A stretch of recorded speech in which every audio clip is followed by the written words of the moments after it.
Hello everyone, welcome to round table study. तो देखो जी, start करते हैं क्लास 12 की मैथमेटिक्स। और इस यहाँ से हम लोग स्टार्ट करते हैं चैप्टर नंबर 11 को, जो कि हमारा है 3 डायमेंशनल ज्योमेट्री। ओके, देखो इसमें हम बेसिकली बात करेंगे अपने कुछ प्रीवियस से टॉपिक की, यानी कि हमने जो क्लास 11 में पढ़ी थी, बहुत ही बेसिक यहाँ से बातें करेंगे। और ये सारी चीजें आपको एकदम एग्जैक्टली कहोगे कि सर इसको तो हमने सर अभी पढ़ा था जस्ट इसके पिछले वाले चैप्टर में।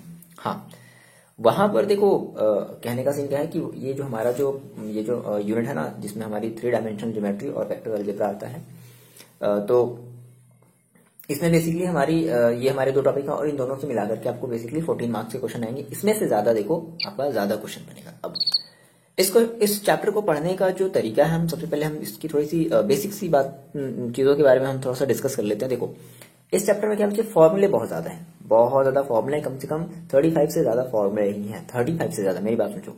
और अगर आपने इन फॉर्मूलों को याद रख लिया, हम सारी चीजें देखेंगे कैसे हम याद रख सकते हैं, क्या इनका कॉन्सेप्ट क्या है, सारी चीजें हम देखेंगे।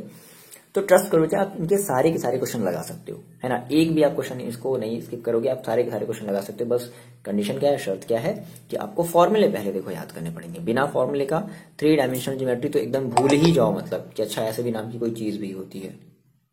ठीक है, तो फॉर्मूले हैं तो आपकी ये 3 डायमेंशनल ज्योमेट्री के आप हर एक क्वेश्चन को लगा दोगे, मस्त लगा दोगे। नहीं याद है तो फिर नहीं लगा पाओगे। चलो ना समझते हैं सर ये है क्या 3 डायमेंशनल ज्योमेट्री। देखो 3 डायमेंशनल का मतलब क्या है, जैसे कि जब हम लोगों ने क्लास 9th में, क्लास 11th में जब हमने बात करी थी, 10th में 11th में जब बात की थी, हमने वहां पर एक कोऑर्डिनेट देखा था। तो कोऑर्डिनेट की देखो क्या होती थी ना, कोऑर्डिनेट की कंडीशन, हम जो कोऑर्डिनेट लेते थे, हम पर्टिकुलर क्या लेते थे, हम या तो एक्स एक्सिस के अबाउट चलते थे या तो वाई एक्सिस के अबाउट चलते थे, और कहते थे सर कि एक्स एक्सिस में हमने जितना चला और वाई एक्सिस में हमने जितना चला, ठीक है, तो हम इनका क्या लेते थे, हम इनका रेफरेंस पॉइंट से डिस्टेंस लेते थे। मान लो हमने कहा सर ये हमारी एक्स डिस्टेंस है, ये वाई डिस्टेंस है, तो हमें इस एक्स डिस्टेंस और इस वाई डिस्टेंस का हमें जो कोऑर्डिनेट मिलेगा वो हमें मिलेगा क्या, एक्स कॉमा वाई। यहाँ पर हम 2D की बात करते थे, या तो हम देखो, या तो हम केवल लेंथ में चल सकते हैं या तो ब्रेड्थ में चल सकते हैं, है ना। मतलब समझो देखो जैसे आप अगर जमीन पर चलो, अर्थ पर अगर आप चल रहे हो, तो आपके पास केवल 2 कंडीशन है, या तो आप लेंथ में चलोगे या तो आप ब्रेड्थ में चलोगे। वो या तो ऐसे भी हो सकता है, ऐसे भी हो सकता है। देखो ये है क्या चीज, या तो ये लेंथ है, ये ब्रेड्थ है, फिर ये लेंथ है, फिर ये ब्रेड्थ है, नहीं तो आप नीचे आ जाओ, समझ रहे हो ना। तो यहां से आप केवल 2 डायमेंशनल ही चल सकते हो। लेकिन जैसे ही आप जमीन से थोड़ा सा ऊपर उठे, हवा में आए, जैसे आपने क्लास 11 में पढ़ा था फ्रीडम, ये एक हमारा टॉपिक था, ये फिजिक्स का टॉपिक था, आपने पढ़ा था डिग्री ऑफ फ्रीडम, है ना, जिसमें आप कहते थे कि अगर एक मक्खी उड़ रही है तो उस मक्खी की जो डिग्री ऑफ फ्रीडम होगी वो 3 होगी, लेकिन अगर कोई इंसान अगर जमीन पर चल रहा हो तो उसकी डिग्री ऑफ फ्रीडम 2 होगी। दैट मीन, समझ रहे हो ना। तो हमने ये बात करी थी अपने क्लास 11 में, हमने ये ज्योमेट्री के बारे में बात की थी। फिर उसके बाद हमने थोड़ा सा 3 डायमेंशन भी हमने चीजों को देखा था। अब 3 डायमेंशन कहने का क्या है कि देखो ये एक्स एक्सिस, ये वाई एक्सिस तो होगी ही होगी, साथ ही साथ आपको क्या कर देना है, आपको एक और जेड एक्सिस भी बना लेना है। आपको क्या करना है, एक जेड एक्सिस बना लेना है, ठीक है। तो मान लो आपने कहा सर ये आपकी जो है, ये मान लेते हैं सर ये हमारी है वाई एक्सिस, ये है एक्स एक्सिस और ये है जेड एक्सिस। ऐसा कोई जरूरी नहीं है, आप स्वैप भी कर सकते हो, ठीक है, कोई जरूरी ऐसा नहीं है। तो और हमने कहा कि इसमें हमने एक्स एक्सिस में समथिंग हमने कोई डिस्टेंस चली यहां तक, वाई एक्सिस में हमने कोई डिस्टेंस चली यहां तक, और जेड एक्सिस में हमने कोई डिस्टेंस चली यहां तक। तो क्या हुआ, इनके जैसे हम वहां पे देखो हम क्या करते थे कि अगर हम एक्स एक्सिस में वाई एक्सिस में अगर हम कोई डिस्टेंस चलते थे तो हमें कोऑर्डिनेट मिलता था, जिसको हम बोलते थे एक्स कॉमा वाई। अब यहाँ पर हम तीनों डायरेक्शन में चले ना, हम तीनों एक्सिस में चले। अच्छा, और यहाँ पे देखो ये बात इंपॉर्टेंट ये भी है कि ये तीनों की तीनों आपस में एक दूसरे के परपेंडिकुलर होती हैं। ये इसके बीच 90 डिग्री, अच्छा ये इसके बीच 90 डिग्री तो लग रहा होगा, लेकिन ये नहीं लग रहा होगा। तो मैंने आपको बताया था, मैंने आपको कई बार ऐसे एग्जाम्पल देकर के बताया। एक ये हो गया, समझ लो, एक ये हो गया, और एक इसके ऐसे नीचे इस या फिर इस तरीके से लगा लो, समझ रहे हो ना। तो ये तीनों की तीनों ही आपस में कैसे होंगे, एक दूसरे के परपेंडिकुलर होंगे। ये दिख रहा है ना, ये चीज, ये इसके है, ये इसके है, ये इसके है। तो इस तरीके से हमें को समझना है। जैसे फॉर एग्जाम्पल, जैसे आप अपने रूम के अपने आप अभी घर के जिस रूम में बैठे हो, आप अपना उस रूम का कॉर्नर देखो, है ना, तो आपको 3D वहां पर शेप देखने को मिलेगा, XYZ देखने को मिलेगा। हमने माना कि सर यहाँ पर हमारे पास एक पॉइंट है P, तो होता है क्या कि हमें इस पॉइंट P की क्या करनी होती है, हमें इसका पॉइंट बताना होता है। तो देखो पॉइंट कहने का मतलब क्या है कि देखो अब हमारा बेसिकली ये 3 डायमेंशनल है, तो हम क्या कहेंगे, हम ये x comma y comma z बोलेंगे। यहाँ पर कुछ बातें और आपको ध्यान रखनी है। देखो जैसे हमने कहा कि सर ये एक्स और वाई के बीच की जो प्लेन है इसको हम लोग बोलते हैं सर एक्स वाई प्लेन, या इसको अगर हमने नाम दे दिया सर ओ, तो हमने कहा सर एक्स ओ वाई बोल दो या एक्स वाई प्लेन बोल दो, एक्स ओ वाई या एक्स वाई प्लेन, ठीक है, एक्स ओ वाई या एक्स वाई प्लेन। सिमिलरली अब देखो एक्स और जेड एक्सिस के बीच में ये जो प्लेन होगी इसको हम लोग एक्स ओ जेड बोलेंगे या हम इसको जेड एक्स प्लेन बोलेंगे, z x plane. Similarly y z plane हमारी होगी, क्या होगी, वाई जेड प्लेन। ओके, और इन तीनों प्लेन्स को मिला करके हम लोग इनको बोलते हैं क्या बोल दिया जाए इनको, इन तीनों चीजों को मिला करके देखो हम क्या बोल देते हैं, इनको हम बोल देते हैं कोऑर्डिनेट प्लेन। ओके, इन तीनों चीजों को मिला करके हम बोल देते हैं क्या, कोऑर्डिनेट प्लेन। ये छोटी छोटी बातें भी हम लोग यहाँ से कर रहे हैं, ठीक है। ये हमने पॉइंट्स को भी लोकेट कर दिया, ठीक है। तो ये कोई जरूरी नहीं है, इस पॉइंट्स को आप यहाँ भी लोकेट कर सकते हो, यहाँ पर भी लोकेट कर सकते हो, कहीं भी लोकेट कर सकते हो। कहने का देखो सीन क्या ना, जो आपकी जो ओ पॉइंट है, जस्ट लाइक ऐसे समझो कि आप बहुत ज्यादा घूमते हो और ये आपकी जो ओ पॉइंट है ना, ये आपका जस्ट घर है। घर से मान लो आप कभी इस वाले मित्र के यहाँ चले गए, कभी इस वाले दोस्त के यहाँ चले गए, कभी किसी और मित्र के यहाँ चले गए, तो आप एग्जैक्टली क्या कर रहे हो ना, आप अपने घर से, या फिर मान लो कि एक ऐसा सिस्टम आपके मम्मी पापा ने लगा दिया है ताकि उनको जो है हर पल की खबर मिल रही कि अच्छा मेरा बच्चा अभी कहाँ पर है, अभी कहाँ पर है, अभी कहाँ है, जस्ट लाइक। तो इसको हम लोग बोलते हैं रेफरेंस पॉइंट। जितनी भी पोजीशंस, जो भी सारी चीजें हम लोग देखते हैं वो हम किसी ना किसी रेफरेंस पॉइंट से ही देखते हैं। ये इंपॉर्टेंट बात है, हमेशा रेफरेंस पॉइंट से देखा जाता है। ओके, तो मान लेते हैं कि हमने कहा सर ये हमारी, ठीक है, ये सब सारी चीजें हमने मान ली कि ये हमारी एक्स डिस्टेंस चली, ये हमारी वाई डिस्टेंस चली और ये हमारी जेड डिस्टेंस चली, तब जाकर के हमें एक पॉइंट मिला, कोऑर्डिनेट मिला पी। ओके, नाउ हम बात करते हैं इस पॉइंट के, इस हमारी जो पॉइंट है ना, इस पॉइंट की हम पोजीशन वेक्टर की बात करते हैं। वही सब सारी चीजें हैं, फिर से ध्यान समझो। हम बात करते हैं इस पॉइंट की पोजीशन वेक्टर की, position vector of point P. तो देखो कितना हो जाएगा पोजीशन वेक्टर, देखो कितना हो जाएगा इसका, जिसको हम ये कह सकते हैं क्या, एक्स आई cap plus Z J cap, sorry ये हो जाएगा एक्स आई कैप प्लस वाई जे कैप और जेड के कैप। ये आपकी पोजीशन वेक्टर हो जाएगी, ठीक है। अब बात समझते हैं। मान लो, अब हमने कहा सर मान लो हमारे पास एक ये पॉइंट है। सिमिलरली मान लो अगर हम कहीं कोई एक और दूसरा पॉइंट ले लें, समथिंग यहाँ पर हम मान लेते हैं क्यू ले लिया जाए, तो हम इसको first point that means x1 y1 और अगर z1 मान ले, तो हमें इसे क्या मानना पड़ेगा भाई, हमें इसे मानना पड़ेगा x2 y2 z2 मानना पड़ेगा, बिल्कुल मानना पड़ेगा। अब अगर हम इन दोनों को मिला देते हैं तो डिपेंड करता है सर हम p से q की तरफ मिला रहे हैं या q से p की तरफ मिला रहे हैं। तो फॉर एग्जांपल मान लेते हैं हम p से q की तरफ मिला रहे हैं, तो हमने कहा कि सर हमारे पास ये जो स्पेस थी, हमने इस स्पेस में हमने एक लाइन ड्रॉ कर ली। वाह सर क्या बात है, मतलब हमने सर स्पेस में एक लाइन ड्रॉ कर ली, मतलब स्पेस मतलब एक इमेजिनरी लाइन थी। मुझे भाई स्पेस में कैसे कोई लाइन ड्रॉ कर लेगा।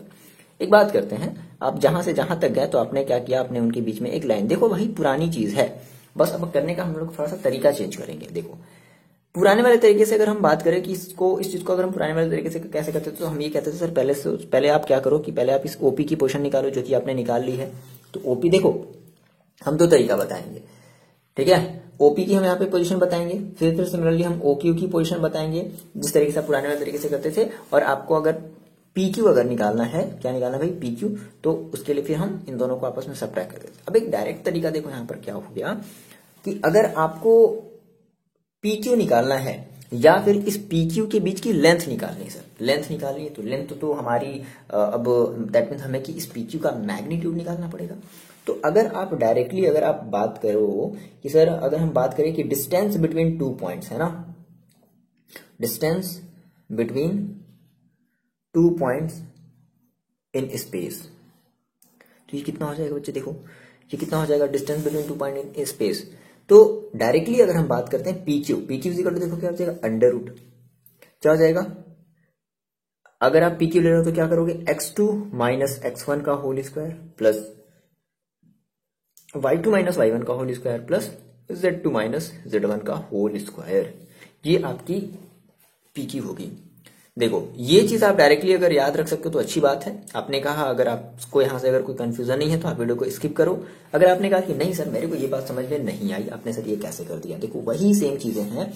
मैंने आपसे कहा चलो आप मेरे को ये बताओ ओपी बताओ, तो ओपी आप देखो क्या बताओगे, x1 i cap plus y1 j cap y1 j cap plus z1 k cap. अच्छा आप OQ क्या बताओगे, position vector of OQ, position vector of Q है ना, तो क्या बताओगे OQ, तो OQ देखो आप क्या बताओगे x2 i cap plus y2 j cap plus z2 k cap, ये बताओगे।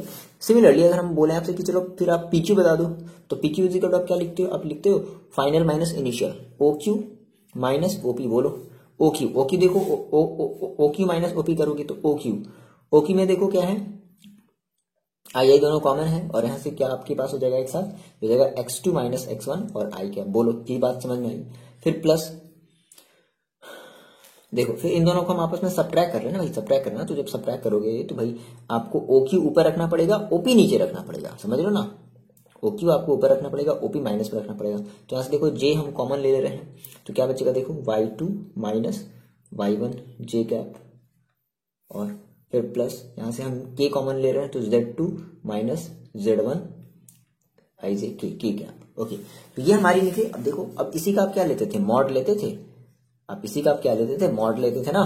तो जब PQ लेते थे, मॉड ऑफ PQ, फिर जिसको आप केवल और केवल, हमने आपको कई बार ये बताया PQ जब लेंगे तो हम क्या करेंगे, देखो i के कोफिशिएंट का जो भी हमारा i का हमारा जो भी कोफिशिएंट होता था उसका हम स्क्वायर करते थे, प्लस j का जो भी हमारा कोफिशिएंट होता उसका हम स्क्वायर करते थे, प्लस k का हमारा जो भी कोफिशिएंट होता था हम उसका स्क्वायर करते थे। तो ये वही चीज तो है।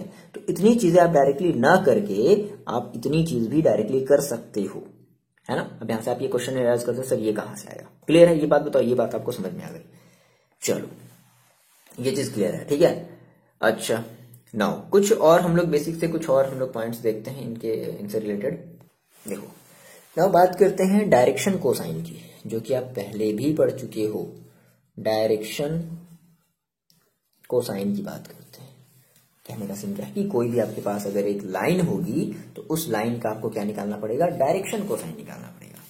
तो मान लेते हैं सर कि हमारी जो भी एक लाइन थी, है ना, हमने सर लेट कर लिया कि लेट हमारी जो भी एक लाइन थी, ये मान लो सपोज करो कोई भी एक लाइन है, जैसे मान लो ये लाइन है ना, तो ये जो हमारी लाइन है ये मान लो x एक्सिस के साथ अल्फा एंगल का एंगल बना रही है, मतलब समझ रहे हो, y के साथ बीटा एंगल बना रही है और z के साथ गामा एंगल बना रही है। तो इस केस में आप क्या बताते थे सर, इसकी जो डायरेक्शन कोसाइन होती थी आप क्या लिखते थे, आप ये लिखते थे कि L है और L M और N, ये हमारी क्या होती थी, हमारी डायरेक्शन कोसाइन होती थी। और इसी L को हम ये लिखते थे क्या, कॉस अल्फा, इसी M को हम लिखते थे क्या, कॉस बीटा, इसी N को हम लोग क्या लिखते थे, कॉस गामा। तो ये हमारी अल्फा बीटा गामा क्या है, ये हमारी x और y और z एक्सिस के साथ बनाए गए एंगल है पर्टिकुलर उस लाइन की। ओके और इसी चीज को बच्चे आप देखो, ये ध्यान रखो, ध्यान करो, जब अगर हम मान लो हमने कहा सर मेरे पास एक लाइन है और लाइन की हमने इक्वेशन हमने कहा सर कुछ इस तरीके से, जो हमारा जो रिप्रेजेंटेशन दिया है वो कुछ ऐसे है, a1 i cap plus b1 j cap plus c1 k cap, ये है। ओके समझ रहे हो ये बात। तो या A1 नहीं लो, A1 केवल ABC ही ले लेते हैं। तो देखो L के केस में हम क्या कहते थे कि हमारी ये जो होती थी A अपॉन, मान लो कि हमने कहा सर ये हमारा है समथिंग समथिंग समथिंग, इसको कुछ और मान लिया जाए। मान लो हमने कहा कि सपोज करते हैं ये हमारी कोई एक है, कुछ भी नाम दे दो भाई आप, इसका मान लो वेक्टर P दे दो, वेक्टर P इक्वल टू है, तो आप यहाँ पे मॉड ऑफ वेक्टर P निकालते थे। मॉड ऑफ वेक्टर P का मतलब समझ रहे हो, under root A square plus B square plus C square, ये हम यहाँ पर रखें, समझ रहे हो ना, A square plus B square plus C square. फिर similarly M is equal to देखो क्या होता था, तो M देखो M का मतलब हम क्या करते थे, हमारी जो डायरेक्शन कोसाइन जो M होती थी वो क्या होती थी, J का कोएफिशिएंट, तो J का कोएफिशिएंट देखो कितना भाई B है, अपॉन अंडर रूट सेम वही चीज A square plus B square plus C square. Similarly इसकी जब हम बात करते तो हम क्या करते थे, coefficient of C upon under root A square plus B square plus C square, ये करते थे। तो इस तरीके से हम क्या निकालते थे, हम डायरेक्शन कोसाइन निकालते थे। अब क्वेश्चन अब यहाँ पे थोड़ा सा चेंज कर देगा, क्या बोल देगा कि अब आपके पास 2 पॉइंट दे देगा और बोल देगा कि चलो इन 2 पॉइंट्स की P और Q पॉइंट्स की क्या करो, आपको डायरेक्शन कोसाइन निकालनी। तो सेम वही सर, L निकालना है आपको, M निकालना है और आपको N निकालना है। अब अगर बात करोगे, देखो ओवरऑल जब आप इन पॉइंट्स को अगर सॉल्व करोगे, है ना, तो सिमिलरली आपको जैसे ए मिलेगा, बी मिलेगा और सी मिलेगा। तो अब ये बताओ इसका देखो ए जो होगा वो देखो क्या होगा, इसका जो ए होगा यानी कि आई का कोफिशिएंट, तो आई का कोफिशिएंट देखो आपको क्या मिलेगा, आई का कोफिशिएंट आपको ये मिलेगा x2 माइनस x1। तो डायरेक्टली आप ये भी रख सकते हो क्या, x2 माइनस, अब यही सारी चीजें हमारे एक्सरसाइज में भी आने वाली, ध्यान रखना, x2 minus x1 upon under root ये पूरा का पूरा। आप इसकी वैल्यू ऑलरेडी निकाल लिए होगे, समझ रहे हो ना। जैसे आपने यहाँ पर भाई A B C A I cap plus B J cap plus C K cap दिया था, तो आपने अंडर रूट ये कितना निकाला। अब भाई ये चीज है तो आपको इसका क्या करना पड़ेगा, स्क्वायर इसका स्क्वायर इसका स्क्वायर यानी कि इसका अंडर रूट में करना पड़ेगा ना। ये बात आपको आ रही समझ में, ये चीज पूरी, ये पूरी चीज। सिमिलरली एम के लिए, तो एम के लिए जे का कोफिशिएंट अपॉन दिस, फिर के लिए तो जेड का सॉरी इसके लिए एल एम एन के लिए तो के का कोफिशिएंट अपॉन ये पूरा दिस। तो इस तरीके से हम लोग जो है डायरेक्शन कोसाइन निकालेंगे किसी भी लाइन की। किसकी निकालेंगे भाई, किसी भी लाइन की निकालेंगे। अब यहां से एक चीज और पूछता है आपका कि डायरेक्शन रेशियो, आपने पहले भी अगर पढ़ा होगा ध्यान से तो आपको पता होगा कि डायरेक्शन, ये हमने तो डायरेक्शन कोसाइन निकाल लिया ना, अगर बात करता है डायरेक्शन रेशियो की बात करता है। देखो डायरेक्शन रेशियो को कुछ हम लोग इस तरीके से समझते हैं। मान लो कि मैंने कहा था मेरे पास एक वेक्टर P था, P is equal to A1 I cap plus B1 J cap plus C1 K cap, या यार 1 1 क्यों मान रहे हैं, ठीक है ए बी सी ही मान लेते हैं, A B cap A I cap plus B J cap plus C K cap. तो इसमें हमारी देखो बात ध्यान समझो, ए जो है, बी जो है, जो सी है ना, इसी को हम लोग कहते हैं भाई क्या, इसी को हम लोग कहते हैं डायरेक्शन रेशियो। डायरेक्शन रेशियो इसी को हम लोग बोलते हैं भाई डायरेक्शन रेशियो। चलो इतनी बात आपको समझ में आई। देखो ना यहाँ से बात करते हैं एंगल बिटवीन टू लाइंस, मतलब कि अगर हमारे पास अगर दो लाइन अगर दे दिया हूं तो इन दो लाइन के बीच में हमारा एंगल क्या बन रहा होगा, हम इन्हीं की बात करते हैं। देखो तो मैंने कहा सर मान लो अगर हमारी ये लाइन अगर फर्स्ट है L1 और ये वाली हमारी लाइन है सेकेंड L2, समझ रहे हो, ये हमारी दो लाइन है L1 और L2। अच्छा अगर ये लाइन है भाई तो हर एक लाइन की क्या होती है, अपनी एक डायरेक्शन कोसाइन होती है। तो मान लेते हैं इसका जो इस वाले L1 वाले लाइन का जो डायरेक्शन कोसाइन है वो है आपके पास L1 M1 N1, and L2 line की, ये लाइन आपकी जो L2 है, इस लाइन की जो डायरेक्शन कोसाइन है वो है आपके पास L2 M2 N2, ये आपकी डायरेक्शन कोसाइन है। तो देखो अब कुछ बातें यहाँ से फैक्ट चीजें आपको यहाँ से समझनी है कि अगर हम इन L1 into L2 plus M1 into M2 plus N1 into N2 को अगर आपस में मल्टीप्लाई करके आपस में इनको ऐड करते हैं तो इसकी हमें जो वैल्यू मिलती है भाई वो हमें मिलती है cos थीटा। ये पहली बात यहाँ से आपको निकली, पहली बात यहाँ से आपको ये मिली चीज, ठीक है ना। अगर क्या हो मान लो कि बोल दे कि चलो प्रूव करो कि ये जो दो लाइंस है ना ये आपस में परपेंडिकुलर है। कैसे है भाई, ये आपस में परपेंडिकुलर है। तो अगर ये आपस में परपेंडिकुलर होंगे, हमने कहा कि इफ लाइंस आर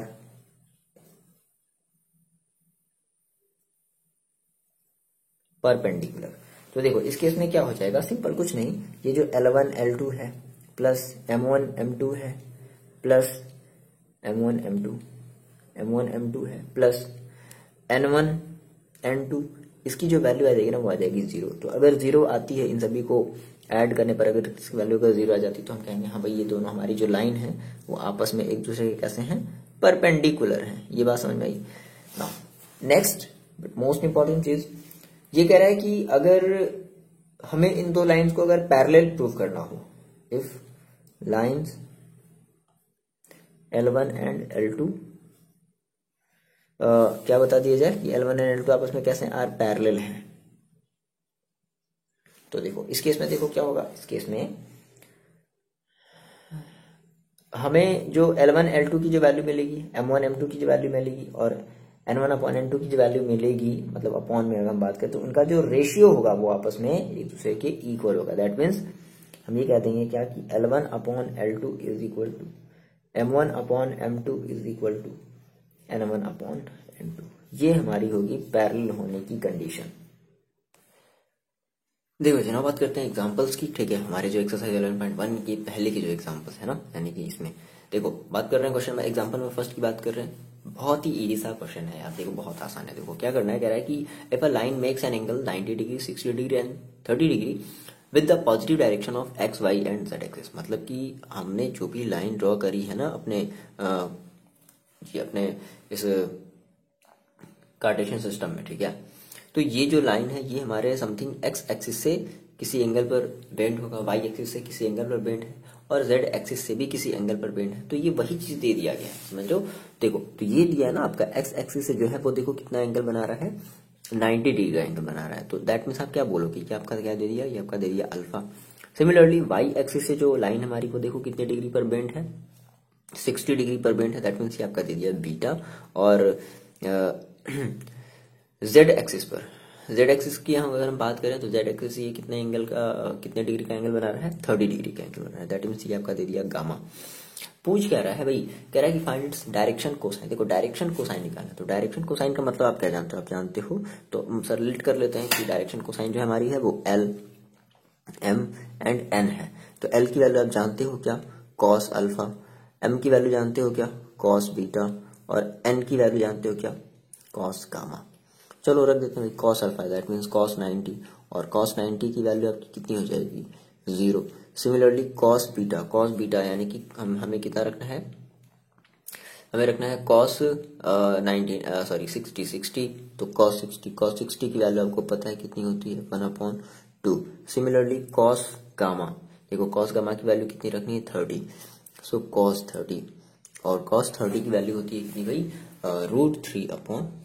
तो ये आपके हो जाएंगे डायरेक्शन कोसाइन। बस देखो बात करते हैं एग्जांपल नंबर 2 की। बोल रहा है कि इफ अ लाइन ड्रॉ, ठीक है, एक मतलब sorry, if a line has direction ratio. अच्छा डायरेक्शन रेशियो दे दिया, मैंने आपको बताया था कि डायरेक्शन रेशियो का मतलब क्या होता है। जैसे आप लिखोगे A I cap plus B J cap plus का सी के कैप, तो आप यहाँ पे जो ए है, बी है, जो सी है, ये तीनों की तीनों चीजें हमारी, इन्हीं को हम लोग कहते हैं क्या, डायरेक्शन रेशियो। सिमिलरली तो यहाँ पर आपके पास डायरेक्शन रेशियो दे दिया है, समझ रहे हैं, दैट मीन्स ये वाली चीज दे दी गई है। सर हम लेट कर लेते हैं कि जो हमारी ए है, लेट कर लेते हैं कि direction ratio a is equal to 2 है, और बी इज इक्वल टू -1 है, और सी इज इक्वल टू -2 है। Determine its direction cosine. देखो सिंपल भाई, हमें पता है कि डायरेक्शन कोसाइन का मतलब क्या होता है, जिसको हम लोग कहते हैं एल। तो एल इज इक्वल टू देखो कितना हो जाएगा, a/√।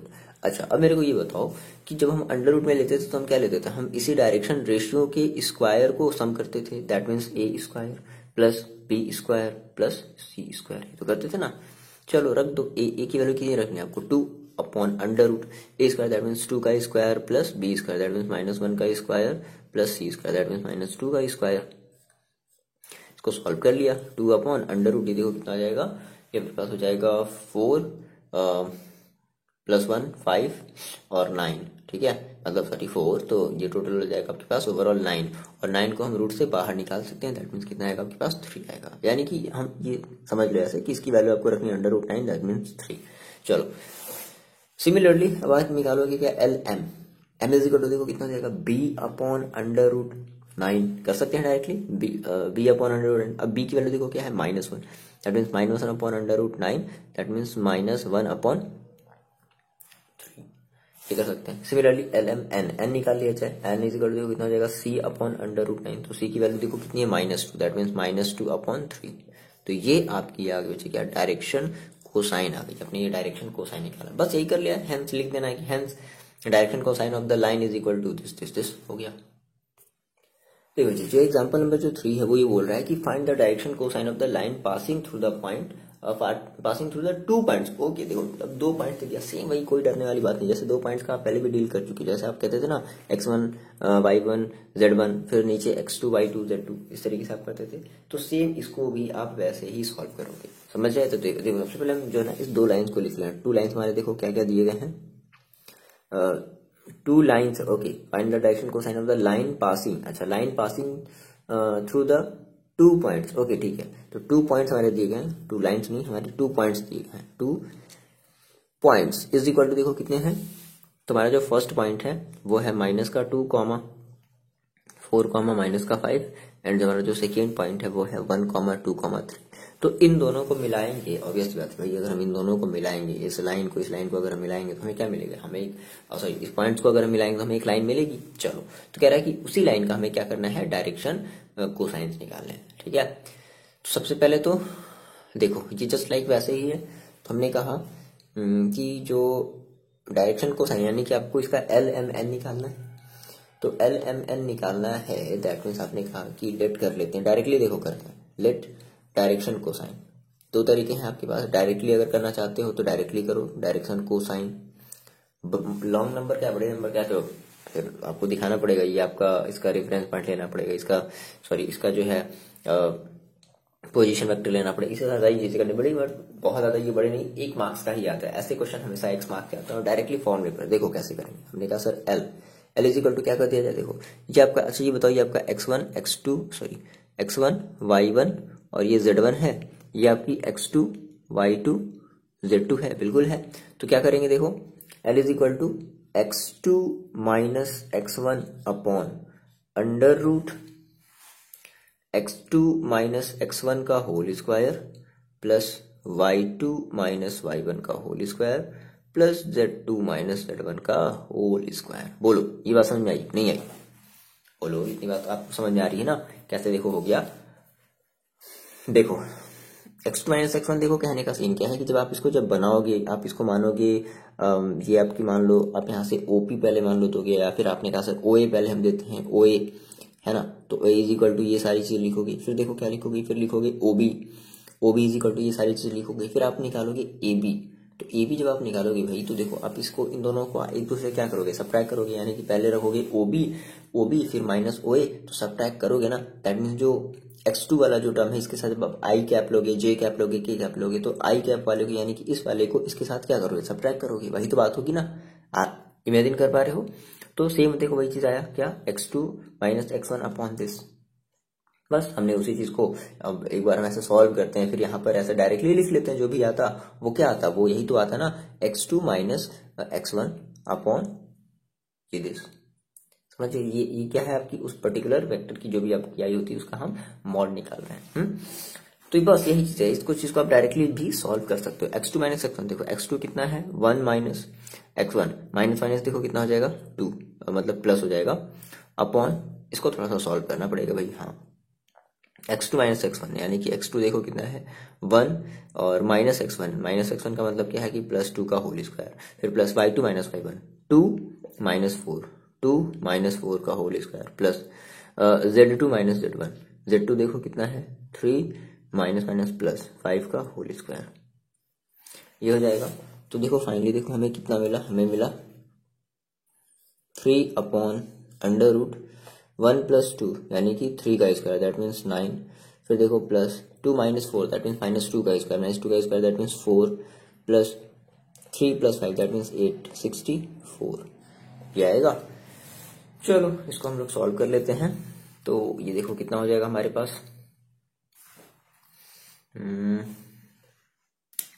नीचे वाले बस एक ही बार सॉल्व करने की जरूरत है, बार बार नहीं।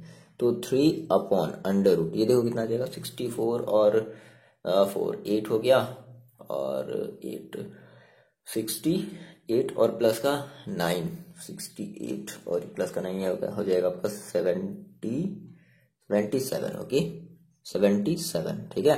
तो फाइनली आपने ये L निकाल लिया, बस L निकाल लिया। अब आप देखो M निकाल सकते हो, M इज इक्वल टू, अब M इज इक्वल टू देखो जब क्या करोगे तो M सोचो M में आप क्या किए होगे, आप J वाले का कॉफिशिएंट जो है लिए होगे, तो देखो जहां पर J वाला कॉफिशिएंट देखो कैसे आया होगा, क्या होगा y2 माइनस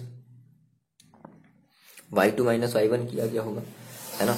तो बात आ गई समझ में, y2 माइनस y1 अपॉन ये पूरा दिस, फिर से वही चीज that means 27 is equal to y2 की वैल्यू देखो रख लेते हैं 2 माइनस y1 की वैल्यू रख लेते हैं 4 upon under root 77, that means ये आपका आ जाएगा माइनस का 2 अपॉन अंडर रूट 77,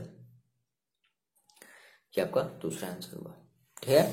नाउ बात करते हैं के LMN की बात करते हैं। चलो आप MN जो है वो खुद से निकालो, चलो निकालो जल्दी से, हम आपको हिंट दे रहे हैं, Z2 minus Z1 upon under root 77। चलो आप ये निकाल करके बता दो जल्दी से कितना आ गया। तो क्या करोगे सर 3 माइनस हो जाएगा आपका प्लस 5 अपॉन अंडर रूट 77, सो कितना आ जाएगा भाई 8 अपॉन अंडर रूट 77। ये आपकी 3 डायरेक्शन को साइन आ जाएगी, बस यही काम करना और कुछ भी नहीं। देखो जी ये बहुत ही प्यारा सा क्वेश्चन है, मतलब इसका कॉन्सेप्ट जो है ना, कहोगे वाही सर मतलब मजा आ गया इस टाइप के क्वेश्चन में। क्या कह रहा है कि find the direction cosine of x y z axis. Okay, देखो अभी तक हम क्या करते थे, अभी तक हम किसी लाइन की क्या करते थे, डायरेक्शन कोसाइन निकालते थे। हम कोई लाइन ड्रॉ करते थे और उस लाइन की हम क्या करते थे भाई, डायरेक्शन कोसाइन निकालते थे। तो हम ये देखते थे कि मान लो हमने कहा कि अगर मेरे पास ये एक हमारा सिस्टम है और इसमें हमने मान लो कोई भी हमने एक ऐसे लाइन अगर मैं ड्रॉ कर ली, तो हम ये देखते थे कि ये जो लाइन है वो हमारी एक्स एक्सिस के साथ कितना एंगल बना रहा है, ठीक है, वाई एक्सिस के साथ कितना एंगल बना रहा है, और ये हमारा जेड एक्सिस के साथ कितना एंगल बना रहा है या नहीं बना रहा है, ये सारी चीजें हम देखते थे। अच्छा, बट यहाँ पे ये लाइन का नहीं पूछा, ये कह रहा है कि जो आपकी एक्स है, वाई एक्सिस है, जो जेड एक्सिस है, आपको उसी का क्या करना है भाई, आपको उसी का डायरेक्शन कोसाइन निकालना है। अब देखो, यानी कि आपको एक्स का भी डायरेक्शन कोसाइन निकालना है, वाई का भी और जेड का भी। अब बात समझो, यानी कि यहाँ पर जब आप एक्स की अगर डायरेक्शन कोसाइन निकालोगे तो इसके भी आप 3 निकालोगे, एल एम एन। सिमिलरली इसका भी आप डायरेक्शन कोसाइन निकालोगे, l m n. And similarly इसका भी आप डायरेक्शन निकालोगे, एल एम एन। ये आप तीनों चीजों के डायरेक्शन कोसाइन निकालोगे ना। चलो हम बात करते हैं, पहले सर हम एक्स की बात करते हैं। क्या होगा एक्स का, क्या होगा एक्स का, क्या होगा तेरा एक्स। देखो, तो हमने कहा सर अगर हम एक्स की बात करें, मान लेते हैं सर ये हमारी जेड है, ठीक है, ये हमारी एक्स है और ये हमारी मान लेते हैं वाई है, कुछ भी मान लो, ऐसा कोई जरूरी नहीं है। तो हमने कहा sir direction cosine of x axis. देखो ध्यान समझो, एकदम ध्यान समझो। तो आपको पता है कि एल होता है, एम होता है और एन होता है, इज इक्वल टू, आप जानते हो क्या होता है, ये आपका होता है कॉस अल्फा, ये आपका। तो हमने कहा सर हमारा ये जो एक्स एक्सिस, ये खुद एक लाइन भी इसको एज अ ट्रीट करना। अब ये बताओ मेरे को, ये जो एक्स एक्सिस है ये वाई एक्सिस के साथ और ये जेड एक्सिस के साथ कितने डिग्री का एंगल बना रही है, 90 डिग्री का, बिल्कुल सही। चलो तो भाई हम लेते थे ना, कहते थे हम ये अल्फा बीटा गामा हमारी क्या होती थी, ये अल्फा बीटा गामा जो होती थी वो एक्स एक्सिस के साथ बना हुआ एंगल, बीटा हमारी क्या होती थी, वाई एक्सिस के साथ बना हुआ एंगल, और गामा क्या होती थी, जेड एक्सिस के साथ बना हुआ एंगल, यही तो होता था। अच्छा, तो ये जो अल्फा है दैट मीन्स ये एक्स एक्सिस के साथ बना हुआ एंगल। अच्छा, ये जो खुद एक्स एक्सिस है, तो ये जो एक्स एक्सिस है ये एक्स एक्सिस के साथ कितने डिग्री का एंगल बना रहा है, 0। भाई 0 है ना, हम कह रहे सर ये लाइन है, इसी के बराबर दूसरी लाइन ड्रॉ कर दी, तो कोई भी एंगल बना है पर नहीं बना, तो क्या हो गया, cos 0। cos 0 का मतलब कितना होता है, 1। सिमिलरली देखो, अब ये जो बीटा है वो, यानी कि ये जो एक्स एक्सिस है ये इस बीटा के साथ, समझ रहे हो, वो कितने डिग्री एंगल बना रहा है, 90 डिग्री। तो cos 90, और cos 90 की वैल्यू होती है भाई क्या, 0। और cos, फिर जो हमारी जो एक्स एक्सिस है वो जेड एक्सिस के साथ कितने डिग्री एंगल बना रहा है, 90 डिग्री का, that means cos 90, that means 0। तो आपको एक्स एक्सिस का जो डायरेक्शन कोसाइन मिलेगा वो मिलेगा 1, 0, 0। बताओ ये बात आपको समझ में आई। सिमिलरली इसी तरीके से आप वाई एक्सिस की क्या कर सकते हो, डायरेक्शन कोसाइन निकाल सकते हो।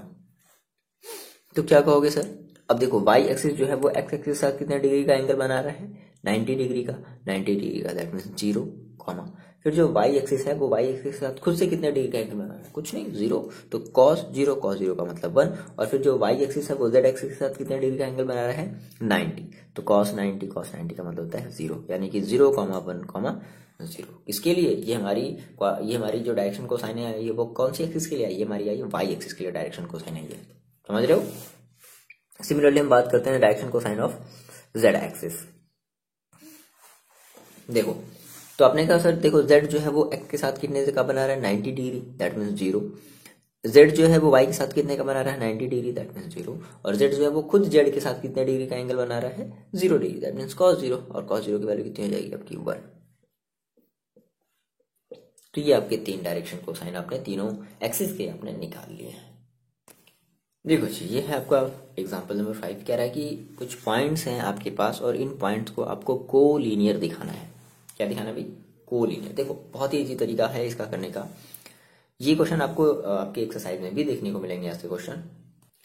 तो आपके पास 3 लाइन है A B C। क्या करो, देखो कोलिनियर का मतलब क्या होता है आपको पता है कि कोई 3 पॉइंट जो है एक ही सीध में होनी चाहिए, ऐसे नहीं है ना, ये नहीं कि ऐसे ऐसे और ऐसे। तो ये हमारी कोलिनियर, ये तीनों कोलिनियर नहीं होंगी। हाँ, ये तीनों कोलिनियर हैं। अगर आपने यहाँ पर एक पॉइंट दिया A, यहाँ पर एक B दिया, यहाँ पर दिया C। तो देखो अब इस केस में देखो हम क्या करते हैं, ऐसा करते हैं कि सबसे पहले हम इस A और B पॉइंट्स को मिलाते हैं। तो देखो जब हम A और B पॉइंट्स को मिलाएंगे तो हमारी एक लाइन बनेगी AB, एक लाइन बनी ए बी, तो इस लाइन की जो डायरेक्शन रेशियो है, क्या आप वो निकाल सकते हो? हाँ, हम आपसे क्या बोल रहे हैं, डायरेक्शन रेशियो की बात कर रहे हैं, ठीक है। डायरेक्शन रेशियो जैसे आप कहते थे ना, A I cap plus B J cap plus C K cap, तो ये भाई आपसे ए बी सी की बात कर रहे हैं। तो अब बताओ ये ए देखो कैसे निकालते थे, तो ऐसे निकालते थे x2 माइनस x1, ये हमारा क्या होता था, ए होता था। फिर बी के लिए हम क्या करते थे, y2 माइनस y1। सिमिलरली फिर सी के लिए क्या करते थे, z2 माइनस z1, ये हम सी के लिए करते थे, समझ रहे हो। तो हम पहले क्या करते हैं, इस लाइन ए बी की हम डायरेक्शन रेशियो निकालते हैं। तो हमने कहा सर डायरेक्शन रेशियो ऑफ, समझो इस चीज को, direction ratio of line a b क्या हो जाएगा भाई, देखो ये हो जाएगा x2 minus x1। That means ये देखो, अगर आपने इसको x1 माना है, y1 माना है, z1 माना है, तो इसको आपको x2 मानना पड़ेगा, y2 मानना पड़ेगा, z2 मानना पड़ेगा। आप फ्री हो, इधर उधर भी मान सकते हो, कोई इसमें डरने वाली बात नहीं है। हाँ, लेकिन कंडीशन क्या है कि आप ए से अगर बी की तरफ चलो तो ए से बी की तरफ ही मानो, ठीक है। तो direction ratio of line a b है ना, आप ए बी बोलो ना, तो आप ए से बी की तरफ चलो, ओके। ये बात थोड़ी सी ध्यान रखनी है। तो इसको हम मानेंगे second, that means O B minus O A, तो पहले ओ बी आ रहा है, that means x2 minus x1, x2 minus x1। That means कितना हो जाएगा, ये देखो ये आपके पास हो जाएगा direction ratio of line this, है ना, दैट मीन्स x2 देखो कितना है 1 माइनस 2 कॉमा, फिर क्या करेंगे, ये आपका L है, अभी हम डायरेक्शन केवल रेशियो की बात कर रहे हैं, है ना। अब b की देखो अगर हम बात करें तो देखो हमें क्या मिलेगा, -2 कॉमा -3, -2 और -3 का होल स्क्वायर क्यों करेंगे, फिर कॉमा z2 माइनस z1, क्योंकि हमें c निकालना है, तो z2 माइनस z1 यानी कि 3 माइनस प्लस 4। तो फाइनली आपके पास देखो कितना आया, आपके पास आया -1 में से -2 जाएगा -1 कॉमा -2 और -3 हो जाएगा आपके पास -5, और ये 3 प्लस 4 हो जाएगा आपका 7, यानी कि आपने फर्स्ट वाले लाइन ए बी का आपने डायरेक्शन रेशियो निकाल लिया है। सिमिलरली हम बात करते हैं, अगर हम इस दो पॉइंट्स को अगर मिलाएं, बी और सी को मिलाएं, तो बी और सी को मिलाएंगे तो हमारी फिर से एक लाइन बनेगी। अब फिर से इस लाइन का क्या कर लो, आप डायरेक्शन रेशियो निकाल लो। तो फिर से आपको बी सी का निकालना है। अब देखो, यानी कि बी और सी, अब इसकी बात करते हैं, बी और यहाँ पर आपके पास एक पॉइंट है सी की बात करते हैं, ये क्वेश्चन में गिवन है, मेंशन है, ये चीज आप देख लेना। बी और सी की बात करते हैं, तो देखो सेम वही चीज, अगर आपने अच्छा अब आप बी से सी की तरफ जा रहे हो, कैसे बोल रहे हो सर, बी सी बोल रहे हो, तो इसको आपको मानना पड़ेगा x1, इसे आपको मानना पड़ेगा x1 y1 z1, और इसे आपको मानना पड़ेगा x2 y2 और z2, okay. So direction ratio of line BC, direction ratio of line BC, तो देखो कितना हो जाएगा, x2 minus x1 that means 3 minus 1 comma y2 minus y1 8 minus plus 2 comma z2 minus z1, z2 देखो कितना है -11 -3, ये तो होगा, सॉल्व कर लिया जाए, कितना आ गया 3 minus 2 that means 3 minus 1 that means 2 comma 8 plus 2 that means 10, और ये आपका हो जाएगा -11 -13 दैट मीन्स -3 माइनस का 14। अच्छा, अब आप एक बात यहाँ पे ध्यान से देखो कि आपकी जो direction ratio of line a b आई है वो -5 और 4 है, और जो 7 होगा ना यार, ये 4 नहीं 7 है ना। और आपकी जो direction ratio of line BCI वो देखो कितना है, वो है 2 10 और -14। देखो इसका मतलब पता है क्या है, 1 है, ये 2 है, ये -5 है, ये 10 है, ये 7 है, ये -14। इसका मतलब है कि ये जो आपकी जो BC है ना, वो AC की जस्ट 2 टाइम है, समझ रहे हो। और ऐसा तब पॉसिबल हो सकता है जब कोई भी दो लाइन एक ही सीध में हो। हमने कहा सर ये इतनी बड़ी होगी, तो मान लो दूसरी वाली लाइन थोड़ी सी और बड़ी होगी, इसका जस्ट डबल होगा। देखो जस्ट -2 टाइम, 2 टाइम नहीं हम केवल कहेंगे, हम कहेंगे सर -2 टाइम है। क्यों? क्योंकि यहाँ पर -1 है, यहाँ पर 2 है, तो इसमें हम कितने का मल्टीप्लाई कर दें कि ये हमारा +2 हो जाए, तो -2 का मल्टीप्लाई करना पड़ेगा। यहाँ पर 10 है, यहाँ पर -5 है, तो इस -5 में कितने का मल्टीप्लाई कर दें कि प्लस का 10 आ जाए, तो कितने का मल्टीप्लाई करना पड़ेगा, -2 का। यहाँ पर -14 है, यहाँ पर 7 है, इस 7 में हम कितने का मल्टीप्लाई कर दें कि 14 आ जाए, तो -2 का, समझ रहे हो। तो यानी कि जस्ट हमारी कितने टाइम है, -2 टाइम है। और ये तभी पॉसिबल होगा जब हमारी ये दोनों लाइन जो होंगी वो एक ही एक्सिस पर होंगी, और मतलब पर्टिकुलर एक ही डायरेक्शन में होंगी, और वो हमारी कोलिनियर होंगी। थोड़ा सा बता देते हैं इस चीज को, देखो कैसे। हमने कहा कि सिंस हमारी जो लाइन है, डायरेक्शन रेशियो ऑफ लाइन ऐसे लिख लेना है, direction ratio of line, direction क्या लिख रहे हैं sir, direction ratio of line BC is -2 time of line, direction ratio of line BC is -2 time direction ratio of line AB।